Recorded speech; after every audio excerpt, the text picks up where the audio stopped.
not going to be we are not going to be talking too much about what we are doing, but we will answer your questions. So we look forward to questions, and if the more questions you have, the more we will be able to share. Okay, thank you, Rudolf sir. I'll just take all of you through what is Afcons. Wait, Jaideep, the screen is not shared. Can you see the screen now? No, I cannot. Others? No. Okay, just give me a minute.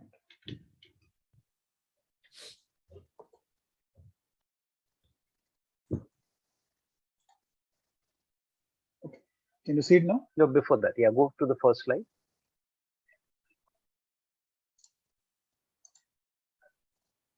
Yes, so Afcons has been a Make winner, the most admired knowledge enterprise winner from 2016 and 17. And then when it rolled over to the Mike Award, we have been winners for the last 4 consecutive years. For last 6 years, we are winners of the Make or the Mike Award, and possibly the only organization that is, been able to achieve this, the successful transition from Make to Mike.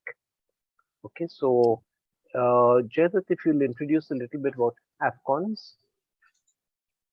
Yeah, sure, Rudolf sir. So we at Afcons, we are basically what is known as an EPC player in the construction and infrastructure segment, which means we build roads, highways, metro stations, underground metro projects, bridges, flyovers.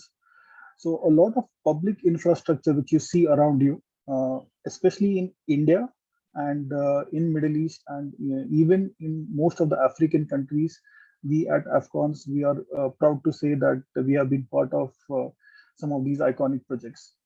And at Afcons, our DNA is what we call as extreme engineering and construction. So the projects that we take are technically very challenging projects. They are not the kind of projects which most contractors in this space would like to take, but we like to take on these engineering challenges and bring these projects to life. Uh, Across the world, the infrastructure and construction segment is known for one thing, and which is primarily not being able to deliver projects in time. And in many cases, these projects are over their budget as well. So this is one of the key industry paradigms where we at Afcons have been able to challenge. And our projects are known for being completed on time or before time and within budgets. And these include some of the more iconic projects like the one which you see on the very first image. This is the world's tallest single arch railway bridge, which is being built in Jammu Kashmir. We've also built the world's longest motorable tunnel above 3,000 meters above sea level, and also include many of India's first, like the first underwater tunnel in Kolkata. So we've been doing a lot of works in these areas, and most of our projects are situated in remote locations, and they are also physically very challenging projects to do. So just to give a brief context in the sector and the segment in which we operate, over to you, Rudolf sir. Yes, thank you, Jaideep. Now, one day I get a phone call and I'm told that can you initiate knowledge management in this company, which is known for extreme engineering and construction, and is trying to break the industry paradigm of delivering projects on or before time and within budget. What do you think were the questions that come to mind if you were asked to be the knowledge manager for this organization? Maurya, you want me to answer that, or would you like audience to participate in this? We'll say that we would like to have an open discussion, but it takes time and understand until people feel comfortable to speak. So if we're called to some organization, the first question I would ask, we will try ourselves asking the more active people to answer, and then later on hoping that others will join as well. If I would be called to some organization, I would ask, why now?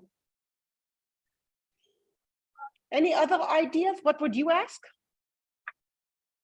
Stuart is asking, what do you mean when you say knowledge management? Great question. Yeah, it means different things to different people. Yes. And sometimes to the same people, it means different things depending on the day of the week. True. Yeah. So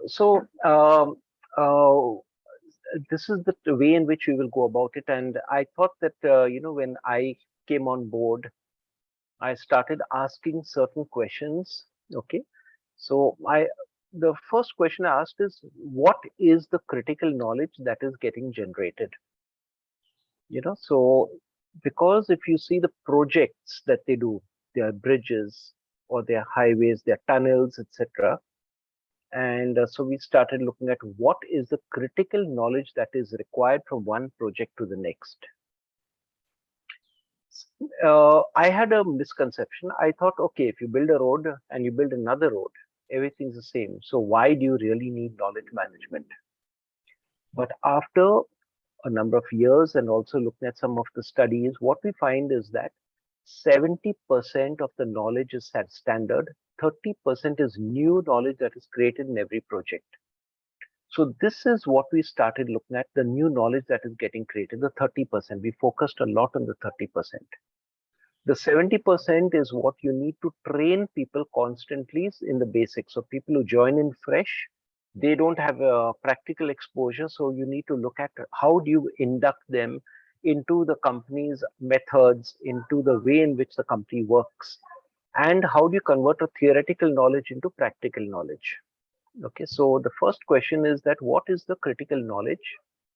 Where is it being created? Jayat, maybe then you can just show the questions that came to mind.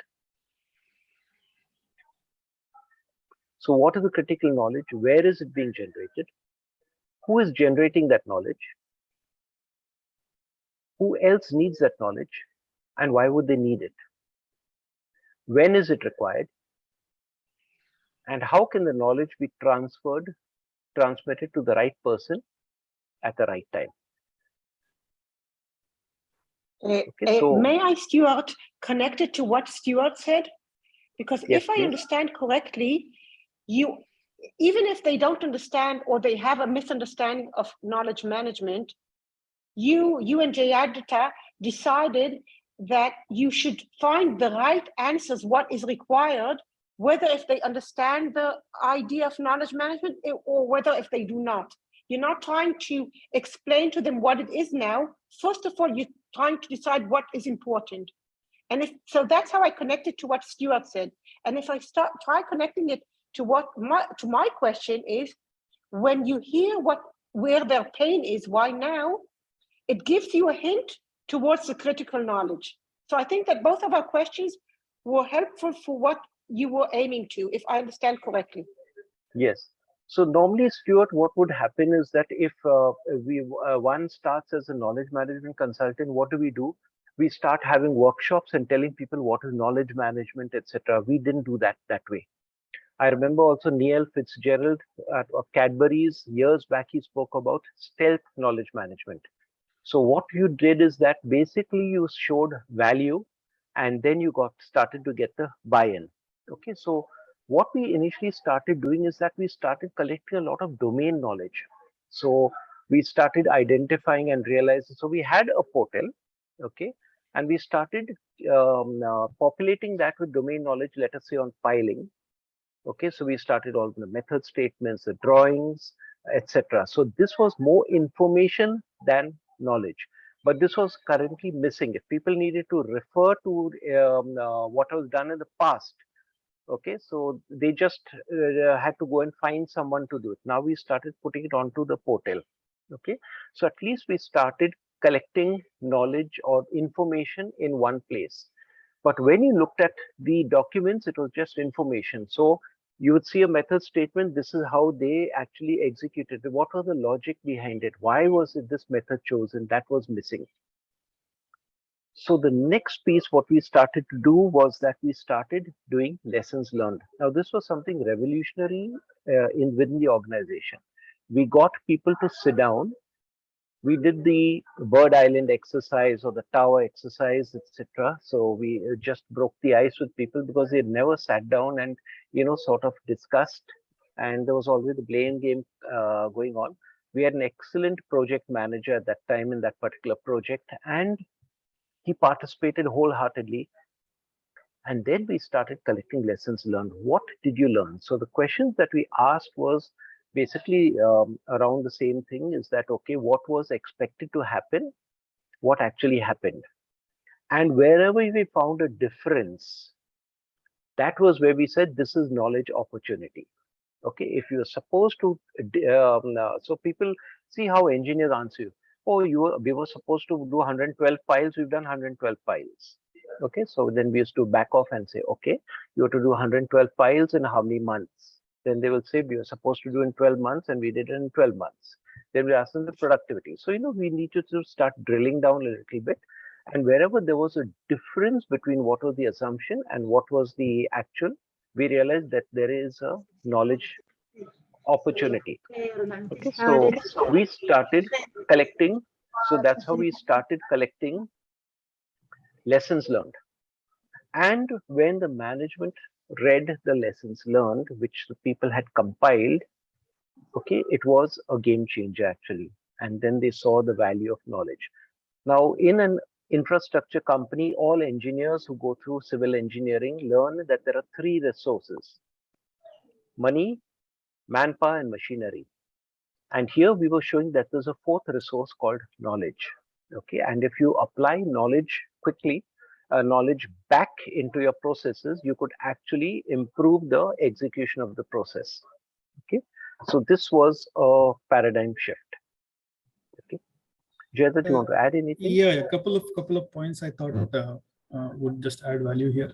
One is one particular use was the fact that we had a lot of domain experts or technical specialists, as we call them, and many of them were on the verge of sort of retiring.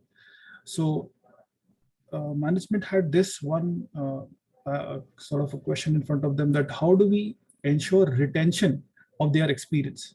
So today what we know as conversion of tacit to explicit, but that was like a natural sort of a use case that had come from the management, saying that when we have people moving on after their careers, then these are very extensive engineering projects. They are, in some cases, they might even be unique. They may not get repeated every few years.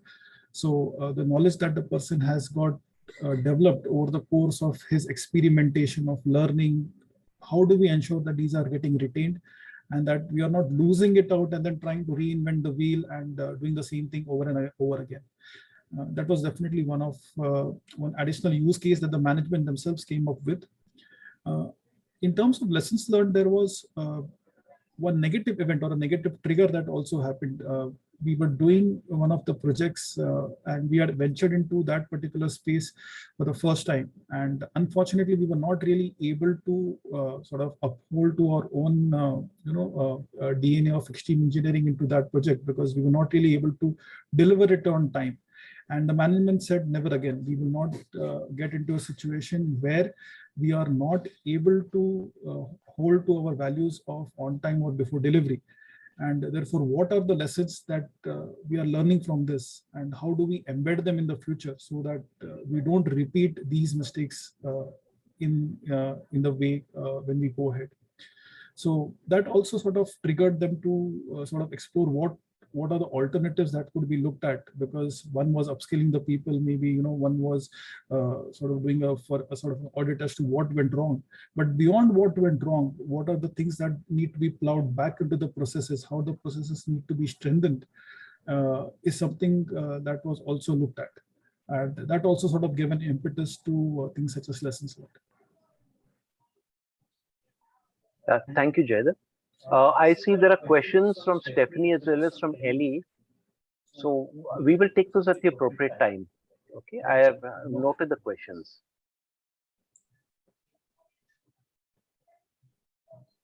Before we move to the next slide, anyone has any questions? Jaydeep, I think you can move the slide.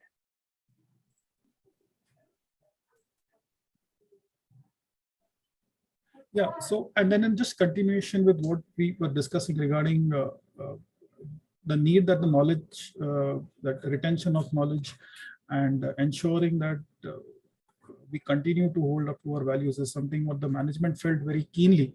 And when they saw the value that knowledge management was bringing onto the table, when we in 2017 developed our strategic plan going forward, they said that the core strategy of the organization will be to become a knowledge enterprise. So that was the level of involvement of the senior management, as well as they themselves felt that they were responsible for ensuring that the organization on its own transitions from today being known as a EPC contractor to moving ahead in the future to becoming a knowledge enterprise.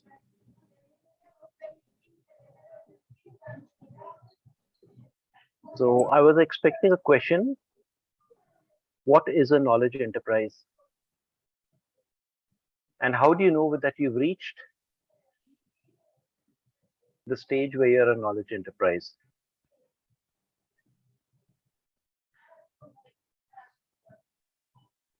Any answers to that? Because we are in 21, 22, and you know that the vision was to be by 21, 22 to be a knowledge enterprise. And we have been winning awards 6 years now.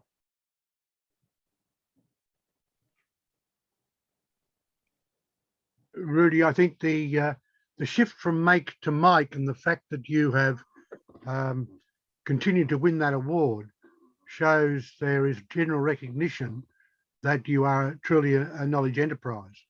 There were issues with the previous Make Award, but I think that shift in criteria and the fact you continue to win shows that you're doing it. Now,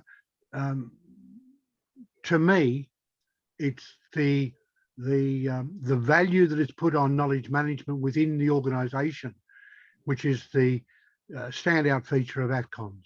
You had that very early on involvement of the senior personnel, and you were able to illustrate the power and the value of KM.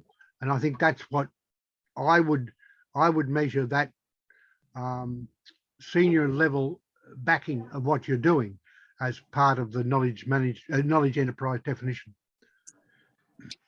I want to add to what Ian is saying, because if I go to the definition of a knowledge economy, so knowledge economy is an economy system which its production of goods and services is based principally on knowledge-intensive activities that contribute to advancement in technical and scientific innovation. So if we take it and we replace the economy with organization or enterprise, so we're speaking about an organization which the production of your services and goods is based on knowledge-intensive activities that are aligned with the strategy, with the needs, etc. Business needs, strategy and business needs. Yes. Yes, thank you, Ian, and thank you, Moria. Fantastic, because this is really what we were doing.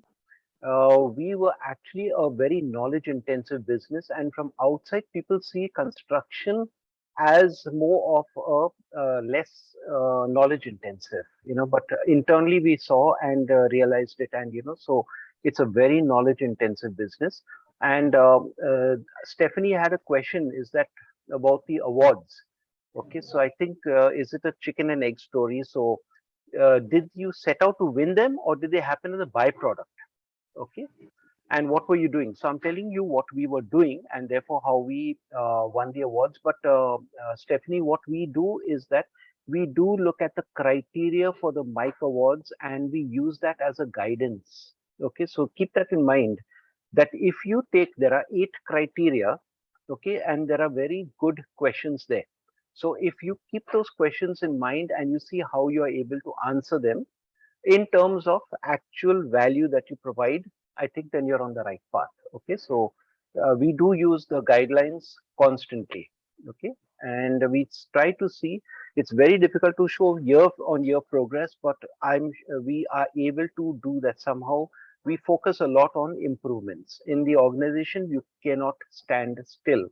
Though we are, sort of recognized, the organization still pushes us. We want more impact. Moria, I see your hand is raised. Yes, if you would restart this question, not 8 years ago or when you started, but now, would you use the ISO 3041? Because the mic is innovation and knowledge, but we of course like it very much and are connected to it, but the standard, the ISO 3041 standard, is the new. It's the new also de facto standard that we hope that everyone is now aligning to. So if you would restart, and now that you're already invested into it, would you restart looking and trying to connect to the ISO standard? So, Moria, let me go back to what I mentioned about stealth knowledge management. In our organization, they're very skeptical or scared of going in for, and let us say, a document. They look at ISO as a documentation process. They do not want to kill the spirit. So we do actually refer to the ISO standards, and we had proposed that we should also get ourselves audited. But the management is very skeptical. They say you will kill the spirit with which you are working, because people will start using it to tick boxes. But we don't ignore the standards. So you're right. If we are to restart today, it is a very good starting point for any organization. That is one. And then you have the criteria. Okay, don't run for the awards. Okay, because unnecessarily at that stage there'll be some shortcuts done, and the organization may not benefit. Okay, from the people in the organization may not benefit. Okay, so that is my take on this. Okay, yeah. So as we went into a knowledge enterprise, we have two wings. We had KM and we had technical training. So we combined them to form the knowledge services group. And moving forward, what we found is that we came out with a learn before, learn during, learn after model. Jayat, would you like to change the slide?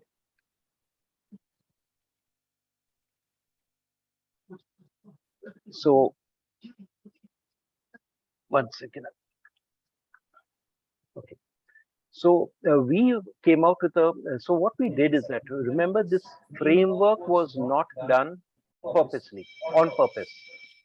Jayat, I think you'll have to mute your mic.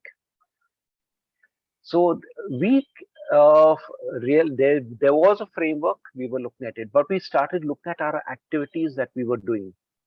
And then the real value came when we were able to link the learn before, learn during, learn after with the project life cycle. So the project start, the project execution, project completion. And then we put in all the different elements, what we were actually doing. Some have developed over the years, some were at the beginning. Okay, so let me talk to you about just-in-time knowledge. Okay, so I think one of the questions is that has come up is that how do you get knowledge to people which they require, or how do you identify knowledge which people don't have? So listen very carefully to this process. I think this question was put up by Ellie. Okay, where and how do you obtain the knowledge that you need but do not have? Now, when a project is about to execute, the project could be starting or you're doing a major activity. Okay, what we do is that we have something called an activity-based classroom.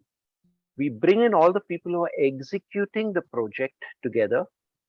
We bring in experts and we bring in a facilitator. Okay, and for the next 2 to 3 days, they keep presenting what method they are going to adopt. Okay, in terms of how they're going to execute. They'd also talk about the resources that they have, what is the equipment, what are the machinery, who is the manpower. Now, what the experts do, they keep challenging them as to whether the assumptions are right or assumptions are good to be changed. They also bring in the lessons learned from previous projects. We give it in advance as a bundle, we give it to them beforehand. They study it and then they modify it. So the next 2-3 days, this could be a month and a half before the activity commences. So we are doing just-in-time knowledge. And we are now identifying the risk factors. We are also identifying issues that could possibly arise. Okay, maybe something that we have overlooked. Okay, so we are de-risking the entire business. So the whole idea is flawless execution. it takes a lot of time because we need the experts to be there for 2-3 days. We need everyone to be sitting down there and or walking around the project for 2 to 3 days. So a lot of investment goes into that. So this is how we do just-in-time knowledge. Jaydat, you want to add anything onto that?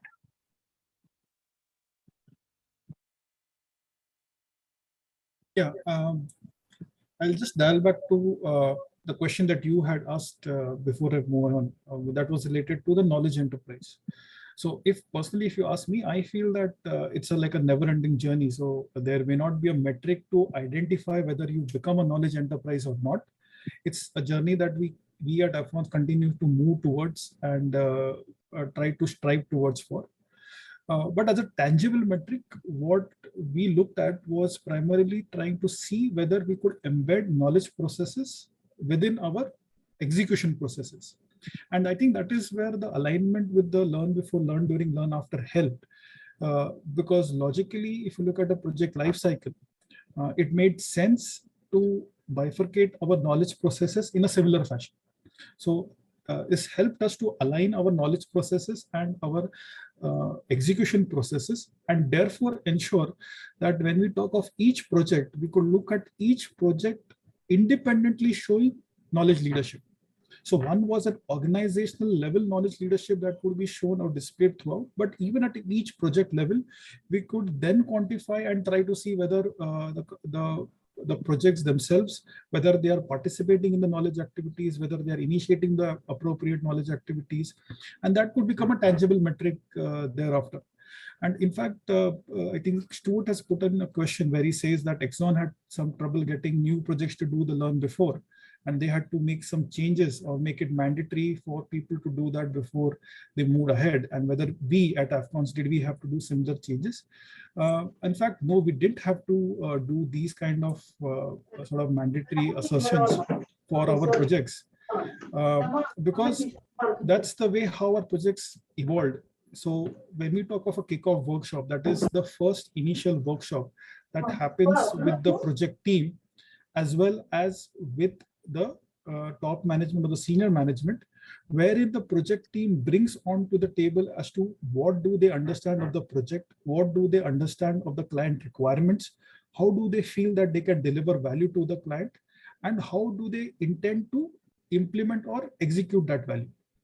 So once these discussions started coming onto the table, the natural question, even from the management point of view, started to be that, okay, you're talking about bringing value onto the table, but have you referred to the previous lessons, or have you referred to the previous innovations? What have you done to ensure that you are up to date with whatever is the current knowledge in terms of the processes, so that you are not making mistakes?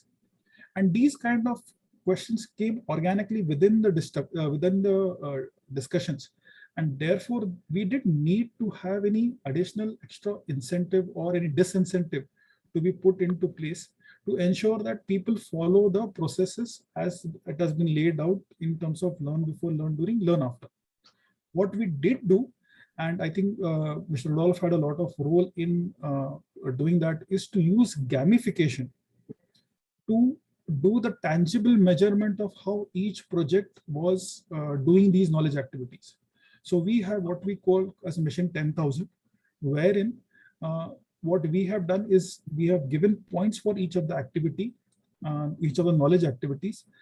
And at the start of the financial year, each project prepares a plan which is in line with their execution plan, or the plan of doing the works for the year. In line with that, they're able to now calculate that these are some of the activities that they are going to do. Related or correlated with these physical activities, there are going to be certain knowledge activities for which they will earn some points. And therefore, as per their plan, what is the total number of points that they can make in a year? So they plan it out at the start of the year itself. And then it is the role of my team, as well as the technical training team. We work together to support the projects to achieve these points. So points And we become, have a knowledge ambassadors at every project. yes, and we do also have knowledge ambassadors which act as extended arms to the knowledge services group here at the head office. So together, the knowledge services group and the knowledge ambassadors work to ensure that the projects are following these plans. There may be some hiccups here and there with some activities happening maybe before or after, but by and large, through the gamification part of it, we can tangibly measure how each project is actually progressing on their knowledge journey, and at the same time whether they are doing what they're supposed to do. So I hope we've given you a bit of flavor as to how we are implementing knowledge processes linked with the project activities. We have actually embedded knowledge processes into the execution activities. On your slide, you will see that there are about 17 activities. 14 of these are part of the Mission 10,000. So there are points for these. So we know that as per the knowledge planner, what we have, which is based on the project schedule, that these are the activities that they will conduct, and this is the points that they will get. So as a thumb rule, we say 10,000 points, but we are able to then see if management wants to know how they're faring on knowledge activities, they just look at the Mission 10,000 points and say, oh, these people are at 8,000, 6 more months to go. So then they are on track. Okay, just as a thumb rule.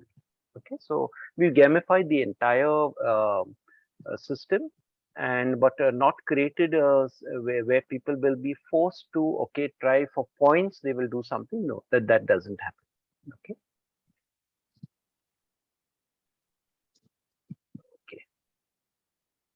Any questions? Shall we move to the next slide? Hi, Rudolf. Mohan here. Yes. Just one quick Yes, question. Mohan. Especially, right, how do you ensure when a new project starts, how do the project teams, come and look at the lessons from the past? Because generally what happens when a new project starts, when a new problem we face, we kind of delve into it immediately to start solving it, right, without looking at what is done in the past. So how do the teams proactively look at the past knowledge or past experiences and learning, and then how they use those learnings to implement future projects? Is there a process that you have defined to ensure this happens for all projects we are getting kicked off? Sure. One, I'll answer that, and Jay, that you can chip in. So when we win a new project, okay, Jay, if you want to go to the next slide.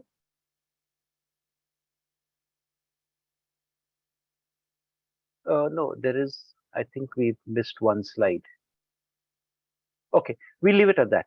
Okay, when we win a project, the knowledge services group, okay, we allot people to them. So from our team, we are a small team, but we will allot, let us say Rudolf will look after this new project. Now, since they are a Jetty project, I will then cull out all the lessons learned along with the experts, and I will provide them a knowledge pack.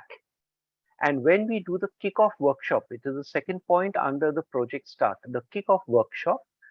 At that time, people get the knowledge pack a week in advance so that during the kickoff workshop, they can discuss the lessons learned.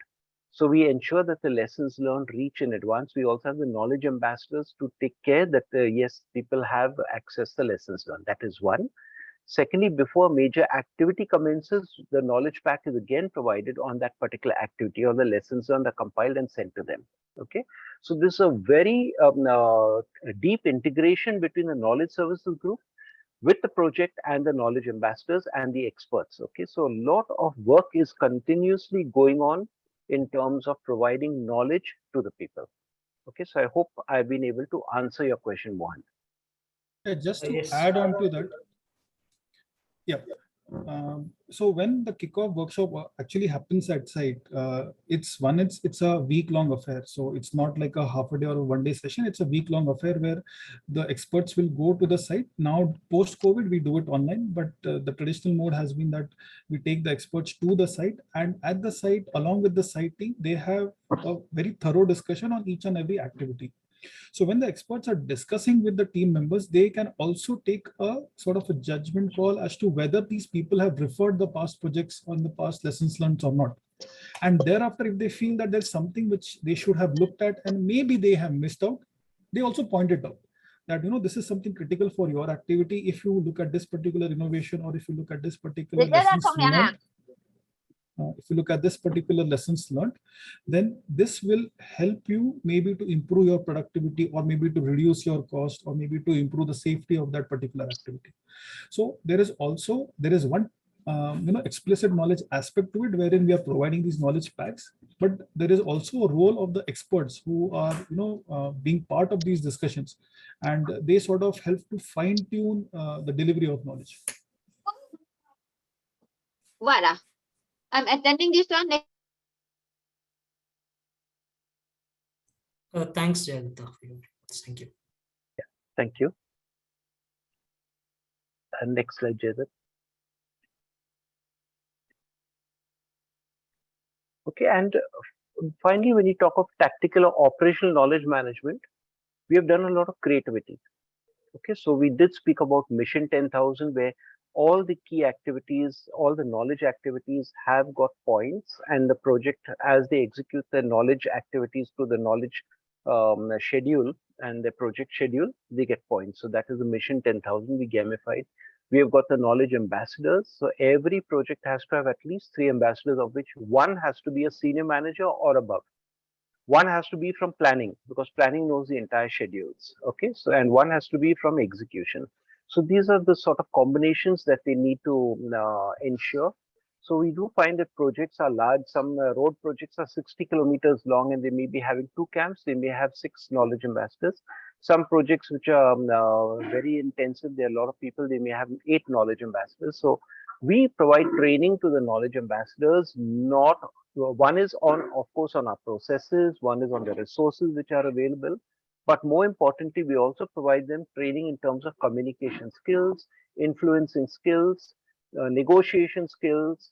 Okay, so these are the trainings that we provide to all the knowledge ambassadors. So they get around 24 hours of training, and we have follow-up sessions for them every 6 months on those trainings. Every month we have what we call Chai Pe Charcha. We have a tea, chat over tea with all the knowledge ambassadors. So where they share their learnings, their challenges, etc. Okay, so we constantly look at knowledge ambassadors as an extended arm and a very important component for ensuring that knowledge management succeeds at the project. We mentioned about the KST annual planner. This is linked to the project schedule. So all the activities are mentioned out there. And so we know when we are going to conduct the activities. We run campaigns from time to time. So November to December, KNOW, November to December is a knowledge November capture and dissemination festival. So it's a knowledge capture and dissemination festival, which runs from November to December for the last 5 years we've been running. This year will be the 6th edition. Okay, Jaydeep, you could talk about the other new initiatives. Yeah, so we've started to notice that especially the younger engineers, and taking a cue from what is happening outside, when you see things like Instagram or YouTube where they have these shorts or reels, the visual media has to become one of the centerpieces of how we deliver knowledge. So we've started this new initiative called Connecting the Dots, where we talk about the life of Afconians at their project sites, but have a knowledge component related to that. And these are again short videos where people can just quickly go and have a glimpse of different projects and also learn from the different stalwarts at these projects. Similarly, we also have these expert podcasts, which are both internal and external. So I think one of an earlier questions talked of how do you manage to get information which is outside your network or outside the company. So we do a lot of expert podcasts from external experts as well. And that also helps us to ensure that the pool of knowledge within the organization is up to date, not only on technical aspects, but also on, let's say, business related aspects.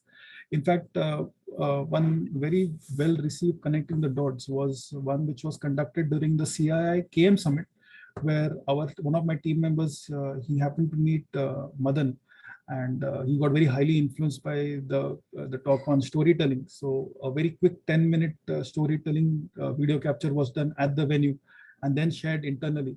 So we don't lose opportunities for getting knowledge wherever we can. So that's one of the things. And then of course we have things like master classes. They have become a lot more routine now in the post-COVID world, where online has become the primary mode of communication.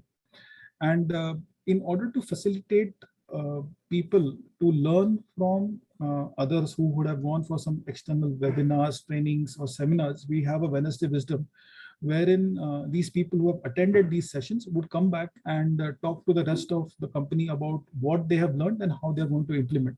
So in fact, for our advanced KM solutions course, all of my team members had to make a mandatory presentation to the entire company about what were their key learnings and how they plan to implement them within the organization. Stephanie, you have your hand raised. Yes, I do. I notice the first time right every time there in the middle of your graphics. Yes. And I get the... So we have campaigns. Annually, we have themes which we run. So first time right, big zero, accelerate. So we have themes which we as the knowledge management team take up and ensure that we run it across the organization. Okay, what does that first time right every time? I understand not wanting to make mistakes, and mistakes can be very costly, but what does that do to people's ability to learn or to share when they fail? How do you sort of balance those two things? Yeah, so one of the things is that we do not tolerate repeat failures.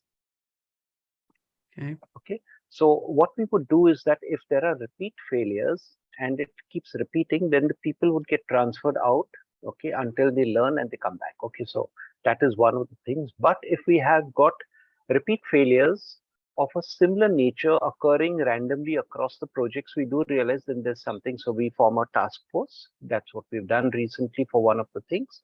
And they have gone into the minutest details. And then we realized, yes, there's been a shift maybe in technology. So we've actually acquired more sensitive equipments. We've also improved our checklists and the training. We have refresher training at site, so that is something what we do. Now, when you talk about new knowledge, we give opportunities at the time of the activity-based classroom or the kickoff workshops for experimentation. Okay, we have a number of innovations. So you see Improvation on the right-hand side of the screen. Improvation is our trademark innovation framework. So we encourage innovations within the organization.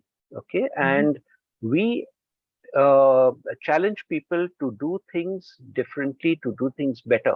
Okay, and if there is a failure, then we'll capture the learnings quickly and see, okay, what do we do next time? Okay, so, yeah. Yeah, I'll just add to that, Stephanie. So when we talk about first time right, we've defined a set of processes where we believe we have achieved a state of maturity that within these processes now there should not be any failure in the way these processes are defined. Okay. So if you want to innovate over and beyond that, that's allowed. That's we don't stop anyone from trying out and experimenting. But there are certain core facets where we would not want to see failures or mistakes to happen. So to reinforce that, we had launched the campaign. Okay, great. Thank you. Thanks.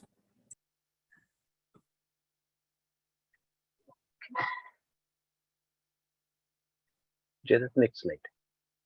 Okay, so just to reiterate, okay, so one is the thing is that as a knowledge manager, we or as a knowledge management team, we have the unflinching vision and the courage to execute.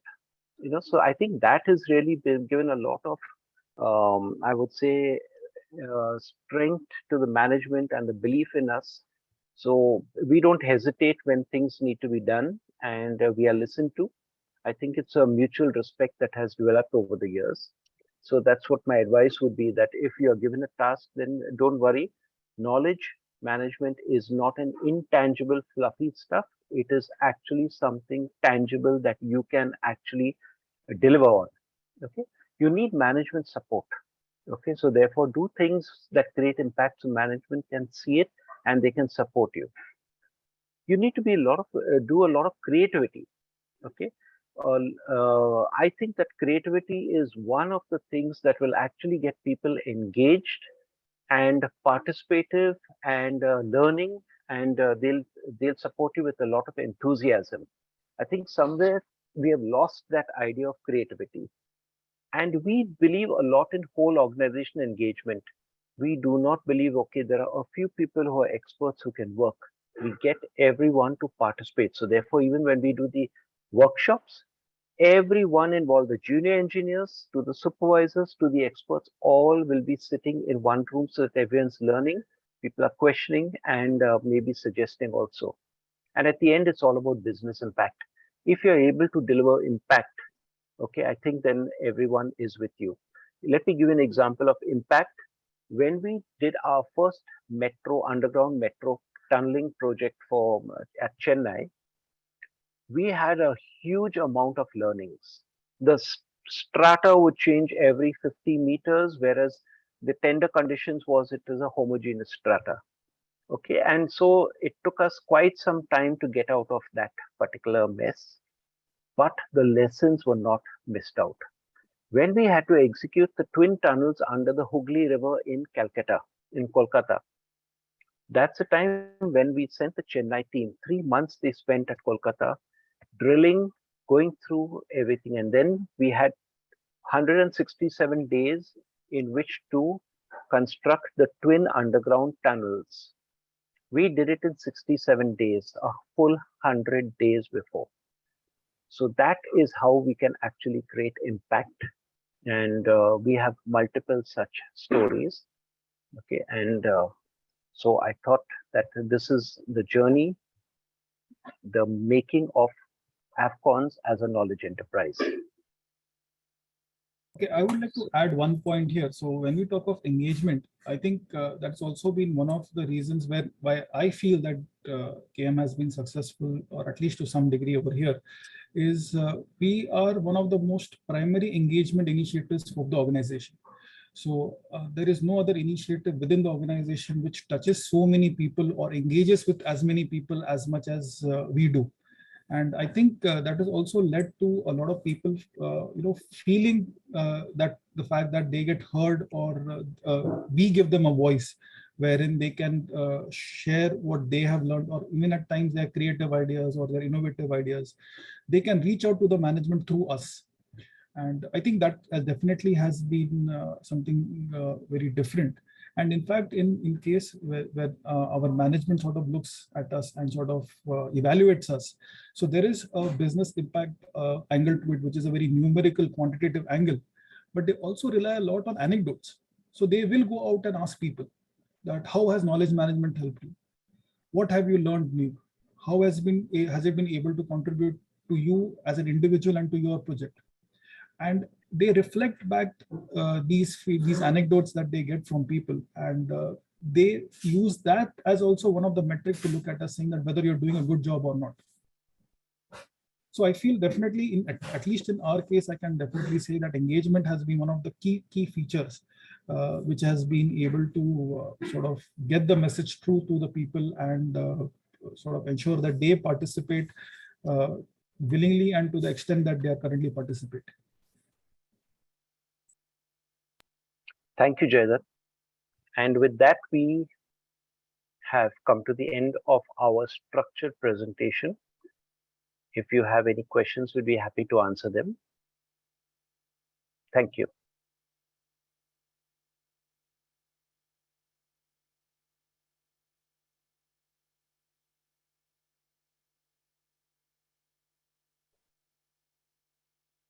I will ask a question.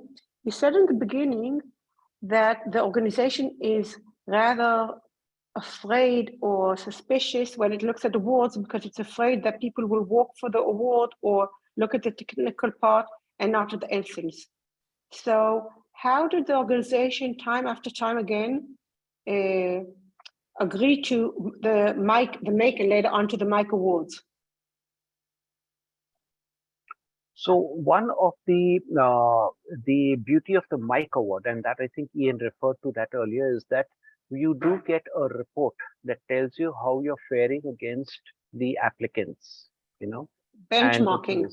the benchmarking is done, and we look forward to that. Actually, we look forward to that. And that gives us a very clear picture as to which areas we need to keep improving, so that is where we will be working on. So areas like technology, we've not spoken much about technology. Okay, so but areas of technology is an area of improvement, and there are other areas also, like in terms of they want in terms of the business impact.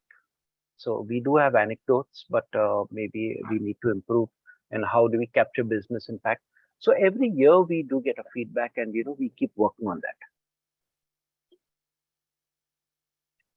Thank you.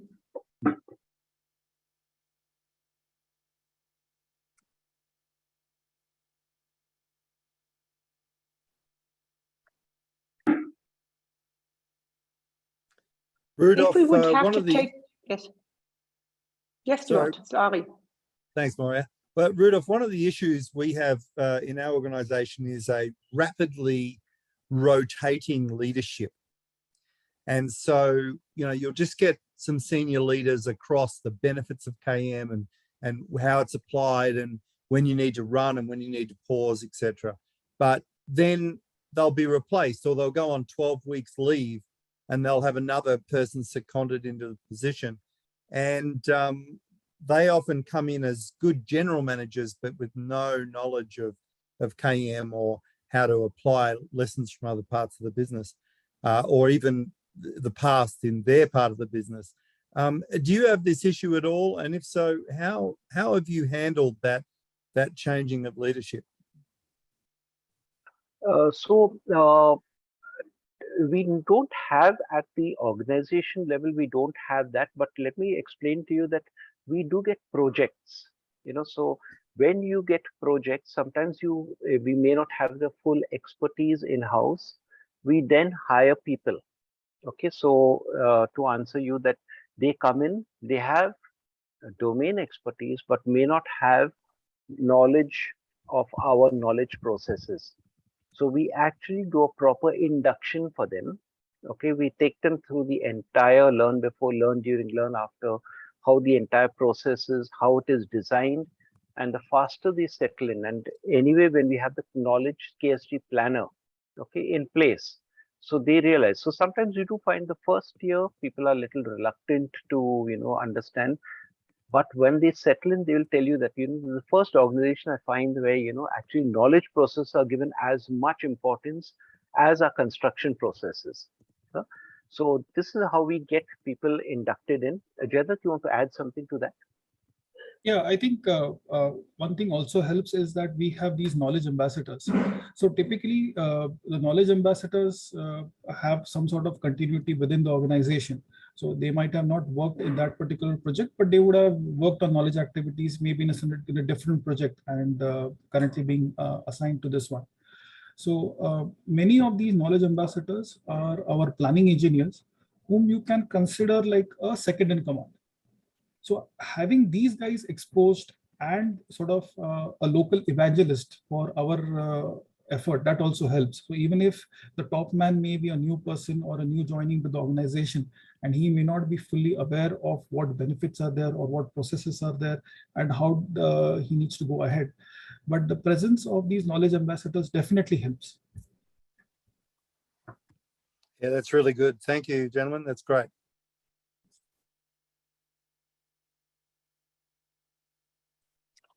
I'll ask a very complicated question.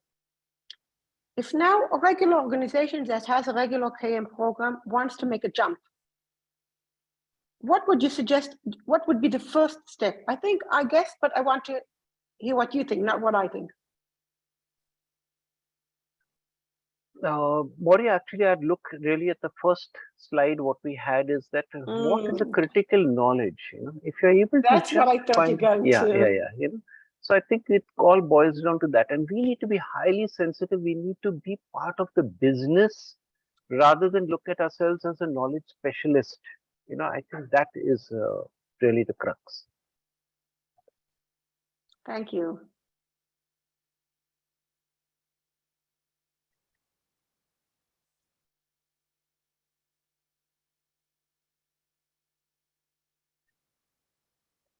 People, additional questions?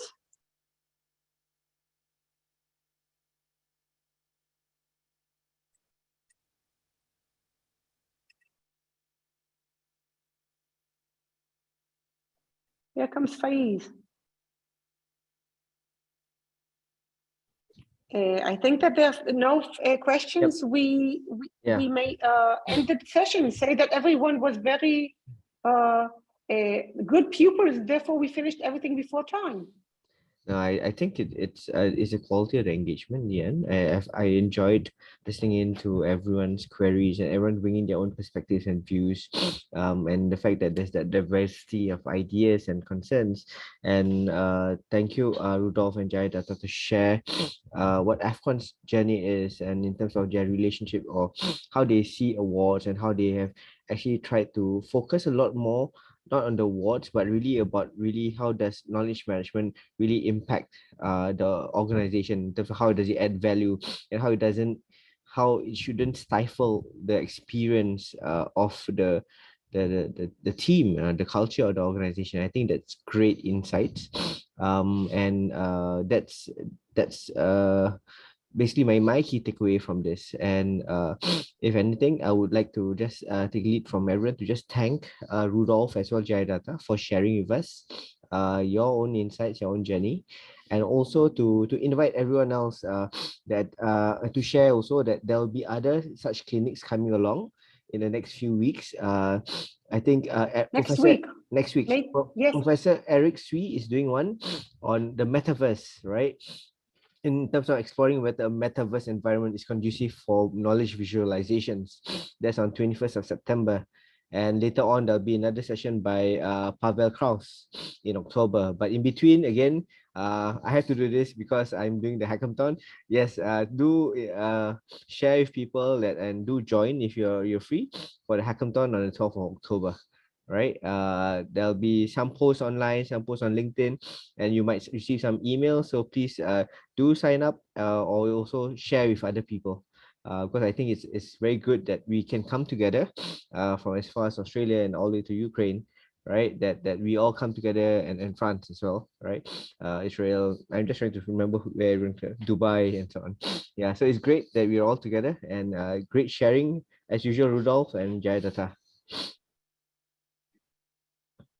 All right. Thank you very much. Thank you, Faiz. Thank you. Thank you. Yeah. See you guys. I think it's time that we can all collect hands you. with no mute, so everyone would. Yep. Thank you so much. It was quite insightful. Thanks. Thank you, Ritu. Yeah. All right. Okay. Thank you very much. And I have a good evening, good morning for some of us as well. Right. Good night, guys. Okay. Bye. All right, everyone. Thanks, Rudolf. Thanks, Stuart. Yeah. Thanks, Stuart. Thank you, Ian.